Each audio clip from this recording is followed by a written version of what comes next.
Hi friends, എല്ലാവർക്കും സുഖമെന്ന് വിചാരിക്കുന്നു. ഇപ്പോൾ ലോക്ക്ഡൗണൊക്കെ ആയ കാരണം എല്ലാവരും വീട്ടിൽ തന്നെയാവുമല്ലോ. അപ്പോൾ ഞാനും വീട്ടിൽ തന്നെയാണ്. അപ്പോൾ ഇന്നലെ ഞാൻ നാടൻ ചിക്കൻ കറി ഉണ്ടാക്കുന്നത് ഇട്ടിട്ടുണ്ടായിരുന്നു. അപ്പോൾ ഇന്ന് പൊറോട്ട ഉണ്ടാക്കുന്നത് അപ്ലോഡ് ചെയ്യാൻ പറഞ്ഞിട്ടുണ്ടായിരുന്നു. അപ്പോൾ ആ പൊറോട്ട ഉണ്ടാക്കുന്നത് എങ്ങനെയാണെന്നാണ് ഇന്നത്തെ എൻ്റെ വീഡിയോയിൽ നിങ്ങൾക്ക് കാണാൻ കഴിയുന്നത്. അപ്പോൾ നമുക്ക് പൊറോട്ട ഉണ്ടാക്കുന്നതിലേക്ക് കിടക്കാം.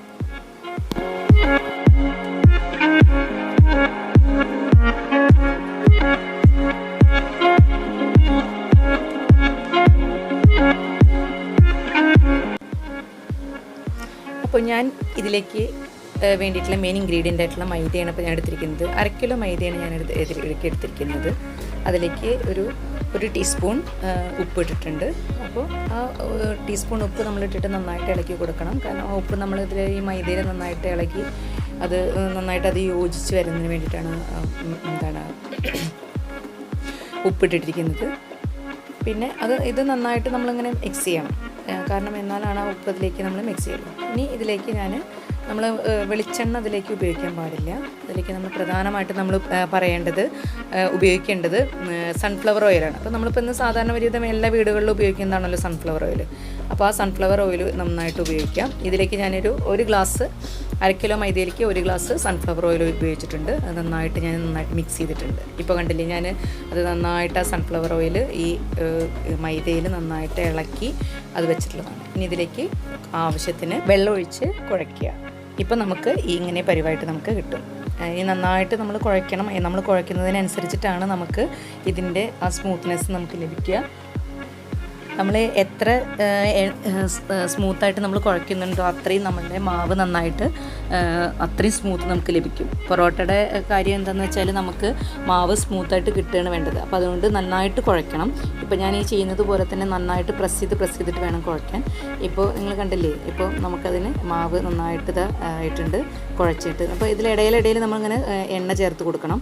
എത്രയും എണ്ണ നമുക്ക് ചേർത്തിട്ട് നമുക്കത് കുഴച്ച് കിട്ടുവെച്ചെങ്കിൽ അത്രയും നമുക്കിത് ഇതിൻ്റെ ബെനിഫിറ്റ് നമുക്ക് ലഭിക്കും, ചിലതിൻ്റെ സ്മൂത്ത്നെസ്.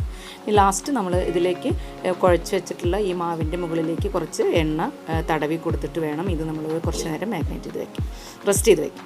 അപ്പോൾ അങ്ങനെ നമ്മളിത് എണ്ണ അപ്പുറം ഇപ്പുറം നമ്മൾ തടവിയിട്ട് ഞാനിത് എടുത്ത് വയ്ക്കാൻ പോവുകയാണ്. ഞാൻ ഏകദേശം ഒരു 6 മണിക്കൂറൊക്കെ നമുക്ക് എടുത്ത് വയ്ക്കുകയാണെങ്കിൽ ഏറ്റവും ബെറ്ററാണ്. പക്ഷേ ഞാനിപ്പോൾ ഇവിടെ ഒരു 3-3.5 മണിക്കൂർ മാത്രമേ ഞാനിവിടെ ഇത് എടുത്ത് വയ്ക്കുന്നുള്ളൂ. അപ്പോൾ ഒരു 3-3.5 മണിക്കൂർ ഇത് എടുത്ത് വയ്ക്കാൻ വേണ്ടിയിട്ട് ഞാനിത് നന്നായിട്ട് എണ്ണ തേച്ചിട്ട് എടുത്ത് വെച്ചിട്ടുണ്ട്. അപ്പോൾ എടുത്ത് വയ്ക്കാൻ പോവുകയാണ്. ഇപ്പോൾ കണ്ടില്ലേ നിങ്ങൾ നന്നായിട്ട് ഇപ്പോൾ ഞാനിങ്ങനെ ഞെക്കി നോക്കുമ്പോൾ അതിലേക്ക് ഇങ്ങനെ കുഴി പോകുന്നത് അത്രയും നല്ല സ്മൂത്തായിട്ടുള്ള മാവായിട്ടുണ്ട്. ഇനി ഞാനിത് എടുത്ത് വയ്ക്കാൻ പോവുകയാണ്. 3.5 മണിക്കൂർ കഴിഞ്ഞിട്ട് ഞാൻ എടുത്ത് നോക്കിയതാണ്.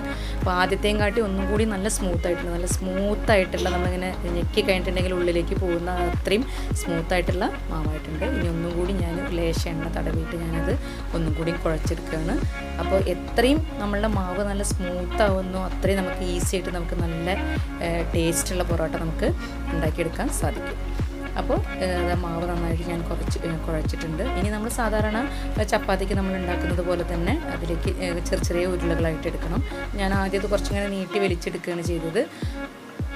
നീട്ടി വലിച്ചെടുത്തിട്ട് അങ്ങനെ ഒരു നീളത്തിലുള്ള ഒരു ബാർ പോലെ ആക്കിയിട്ടാണ് അതിന് ചെറിയ കഷ്ണങ്ങളാക്കിയിട്ട് ആ കഷ്ണങ്ങൾ ഉരുളയാക്കിയാണ് ഞാനിവിടെ ചെയ്യുന്നത്. അപ്പോൾ ഇതേപോലെ തന്നെ ആ ബാറുകൾ ഞാൻ ഇങ്ങനെ ഉരുളയാക്കിയിട്ടുണ്ട്. ഇനി അതിൽ നിന്ന് ഇങ്ങനെ ഓരോരോ പീസ്. അപ്പോൾ ഏകദേശം നമുക്ക് സാധാരണ നമുക്കൊരു വലിയൊരു ചപ്പാത്തി നമുക്ക് ഉണ്ടാക്കുന്ന ആ വലുപ്പത്തിൽ തന്നെയാണ് നമ്മൾ ഈ ഉരുള ഉണ്ടാക്കുന്നത്. അപ്പോൾ അങ്ങനെ ഉരുള ഞാനിത് അങ്ങനെ പിച്ചിട്ടിട്ടുണ്ട്. അതിലേക്ക് ഇനി ഓരോ ഉരുളകളും ഞാൻ അങ്ങനെ മാറ്റിയിട്ടുണ്ട്. ഏകദേശം നമുക്ക് 1/2 കിലോ പൊടി ഉണ്ടെങ്കിൽ ഏകദേശം നമുക്കൊരു 10-20 പൊറോട്ടയുടെ മീതെ ഞാൻ ഉണ്ടാക്കാൻ നമുക്ക് സാധിക്കും. ഞാൻ ഇതിപ്പോൾ ഈ ഓരോ പിച്ചിട്ടിട്ടുള്ള ഉരുളകൾ ഓരോന്നും ഞാൻ ഉരുട്ടി വെച്ചിട്ടുണ്ട്. ഇനി നമുക്കത് അടുത്ത നടപടി നമ്മളുടെ അത് പരത്താം. അപ്പോൾ പരത്തുമ്പോൾ പ്രത്യേകം ശ്രദ്ധിക്കേണ്ടതെന്ന് വെച്ചാൽ നമ്മൾ സാധാരണ പൊടി ഇട്ടിട്ടാണ് നമ്മൾ പരത്തുക. പക്ഷേ ഇവിടെ നമ്മൾ പൊറോട്ട ഉണ്ടാക്കുമ്പോൾ പൊടി ഇടാൻ പാടില്ല. വെറും എണ്ണ മാത്രം, അതും നമ്മൾ സൺഫ്ലവർ ഓയിൽ തന്നെ ഉപയോഗിക്കുന്നത്. എണ്ണ കൊണ്ട് നന്നായിട്ട് നമ്മൾ എണ്ണ തേച്ചിട്ട് അപ്പുറം എണ്ണ തേച്ച് നമ്മൾ നന്നായിട്ട് പരത്തിയെടുക്കുക. ഏകദേശം നമ്മളൊരു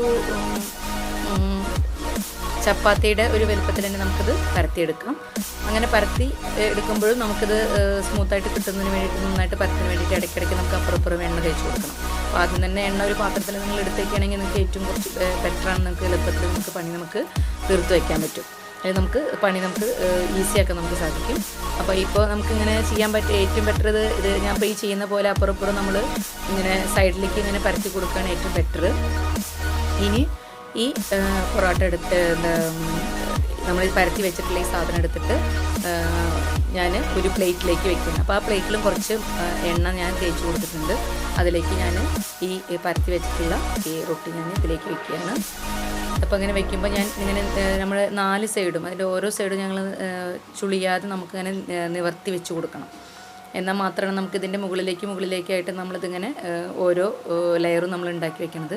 അപ്പോൾ അങ്ങനെ നമ്മൾ പരത്തി വെച്ചിട്ടുള്ള ഈ ഇത് നമ്മളിതിലേക്ക് ഇങ്ങനെ വെച്ച് കൊടുത്തിട്ടുണ്ട്. ഇനി അതിൻ്റെ മുകളിൽ ഇത് ഒട്ടിപ്പിടിക്കാതിരിക്കാൻ വേണ്ടിയിട്ട് കുറച്ച് മൈദയുടെ പൊടി തന്നെ നമ്മൾ കുറച്ച് ഇട്ട് കൊടുക്കണം. ഇനി അടുത്തത് ഇതേപോലെ തന്നെ ഞാൻ പരത്തിയിട്ടുണ്ട്. അടുത്തത് ഇതേപോലെ തന്നെ ഇതിൻ്റെ മീതേക്ക് ഞാൻ എണ്ണ തേച്ച് വെച്ചിട്ടുണ്ട്. ഇനി ഇതേപോലെ തന്നെ നമുക്ക് ഓരോ ലെയറും ആ സൈഡിലേക്ക് ഇങ്ങനെ നീട്ടി കൊടുക്കാം. കാരണം നമ്മൾ വലിച്ചെന്ന് ഇളന്നതാണിത്. അപ്പോൾ അതങ്ങനെ ആ സൈഡിലേക്ക് നമുക്ക് വെച്ച് കൊടുത്തിട്ട് അതിൻ്റെ മുകളിലേക്ക് സാധാരണ ആദ്യം ചെയ്തതുപോലെ തന്നെ നമുക്കതിൽ ഇതിൻ്റെ മുകളിലേക്ക് എന്ത് ചെയ്യണം, കുറച്ച് മൈദയുടെ പൊടി ഞാൻ ഇട്ട് കൊടുത്തിട്ടുണ്ട്. ഇങ്ങനെ ഒരു 6-7 എണ്ണം, ഞാനിപ്പോൾ ഇവിടെ ഒരു 7 എണ്ണമാണ് ഞാനിവിടെ അങ്ങനെ ലെയറായിട്ട് ഞാൻ ഇട്ട് വെച്ചിരിക്കുന്നത്. ഈ ഓരോ ലെയറായിട്ട് വെച്ചിട്ടുള്ളത് വീണ്ടും ഞാനിത് അങ്ങനെ തന്നെ എടുത്തിട്ട് ഞാൻ വെച്ചിട്ടുണ്ട്. ഇനി എണ്ണ തേച്ചിട്ട് ജസ്റ്റ് ഒന്ന് പരത്തി കൊടുക്കുക. വല്ലാണ്ട് അമർത്തി പരത്തി കൊടുക്കരുത്, ജസ്റ്റ് ഒന്ന് അമർത്തി പരത്തി കൊടുക്കുക. അത് 2 സൈഡിലേക്കും ആവാതെ നേരെ മാത്രമാണ് നമുക്ക് ചെയ്യേണ്ടത്. അപ്പോഴാണ് കുറച്ചും കൂടി ബെറ്ററായിട്ടുണ്ടായിരിക്കുക. അപ്പോൾ അങ്ങനെ ഞാനിങ്ങനെ പരത്തി കൊടുത്തിട്ടുണ്ട്. അപ്പോൾ നമുക്കിങ്ങനെ കാണാം, നമുക്ക് ഇങ്ങനെ ലെയറായിട്ട് ഇങ്ങനെ വന്നിട്ടുള്ളത് നമുക്ക് കാണാം. ഇനി ഒരു ചെറിയൊരു കത്തിയോ എന്തെങ്കിലും എടുത്തിട്ട് നമുക്ക് എന്ത് ചെയ്യാം, ഇങ്ങനെ നമുക്കൊരു ചെറിയൊരു വിരൽ രീതിയിൽ നമുക്കത് എന്ത് ചെയ്യാം, നമുക്ക് മുറിച്ചെടുക്കാം. അപ്പോൾ അങ്ങനെ ഓരോ കഷ്ണങ്ങളായിട്ട് ഓരോ ചെറിയ ലെയറുകളായിട്ട് നമ്മളിങ്ങനെ മുറിച്ചെടുക്കുകയാണ്. നമുക്ക് മുറിച്ച ലെയറുകൾ എടുത്തിട്ട് നമ്മൾ മാറ്റി വെക്കണം, വേറൊരു പാത്രത്തിലേക്ക് നമ്മൾ മാറ്റി വയ്ക്കുകയാണ്. അപ്പോൾ ഞാനിത് എല്ലാതും ഞാനിങ്ങനെ മാറ്റി വെച്ചു. ഇപ്പോൾ നമ്മൾ ഉണ്ടാക്കിയിട്ടുള്ള ഫസ്റ്റ് ട്രിപ്പാണ്. ഇനി നിങ്ങൾ കുഴച്ചിട്ടുള്ള മാവ് കൂടുതലാണെങ്കിൽ ഇതേപോലെ തന്നെ വേറെ പാത്രങ്ങളിൽ നിങ്ങൾക്ക് എന്ത് ചെയ്യാം, ഇതേപോലെ തന്നെ 6-7 ലെയറുകളായിട്ട് നിങ്ങൾക്ക് കൂട്ടി വയ്ക്കാം. ഇനി അടുത്താണ് നമ്മളിങ്ങനെ വെച്ചിട്ടുള്ളത്, നമ്മൾ ഇതേപോലെ റൗണ്ട് ചെയ്ത് വയ്ക്കുക. കുറച്ച് വലിച്ച് നീട്ടിയിട്ട്, ഞാനിതിൽ വലിച്ച് നീട്ടാൻ മറന്നിട്ടുണ്ട്. അടുത്ത ട്രിപ്പ് ഞാൻ വലിച്ച് നീട്ടിയിട്ടുണ്ട്.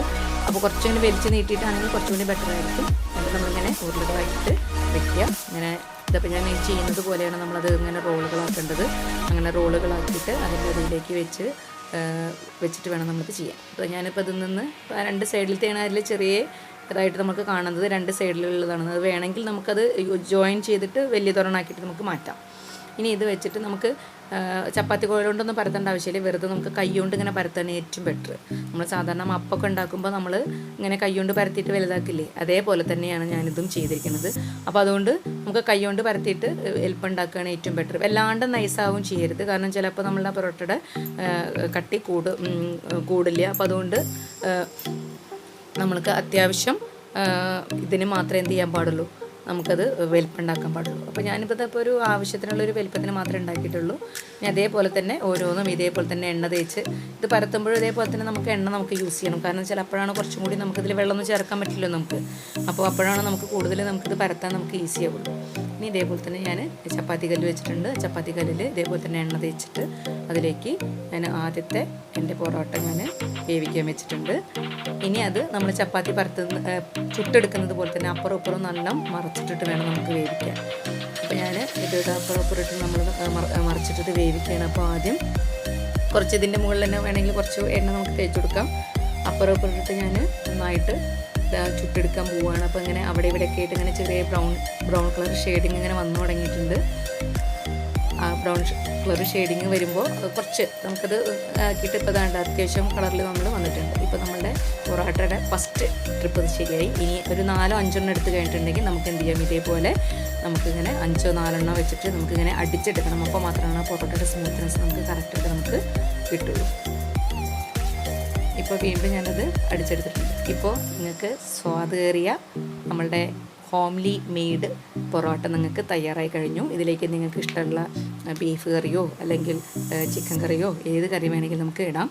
അപ്പോൾ എൻ്റെ ഈ വീഡിയോ നിങ്ങൾക്ക് ഇഷ്ടമായിട്ടുണ്ടെങ്കിൽ ലൈക്ക് ചെയ്യുക, സബ്സ്ക്രൈബ് ചെയ്യുക, തൊട്ടടുത്ത് കാണുന്ന ബെല്ലൈക്കൺ പ്രസ് ചെയ്യുക. എന്നാൽ മാത്രമേ എൻ്റെ നോട്ടിഫിക്കേഷൻ കിട്ടുള്ളൂ. Okay, bye friends.